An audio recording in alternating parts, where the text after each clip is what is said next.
Сегодня в храме Рождества Пресвятой Богородицы прошло освящение иконостаса центрального предела. Его ценность заключается в том, что это единственный дореволюционный иконостас, который сохранился в Восточной Сибири. Восстановление его началось еще при владыке якутском Иленском Зосиме. Выполнен он в стиле барокко XVIII века. Царские врата выполнены в рельефном виде. Возраст некоторых деталей иконостаса достигает 150 лет.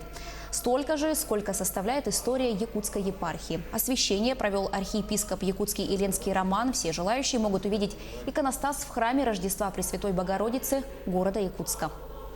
У наших историков версия о том, что этот иконостас был подарен Якутии самой императрицей Елизаветой Петровной. Знак покаяния за то, что сослала сюда одну из своих придворных, Анну Гавриловну Ягушинскую, обвиненную в заговоре. И вот знак покаяния она прислала этот иконостас, потому что из сохранившихся подобных иконостасов один вот теперь у нас в Якутске, а второй, или первый, находится в Екатерининском дворце царского села.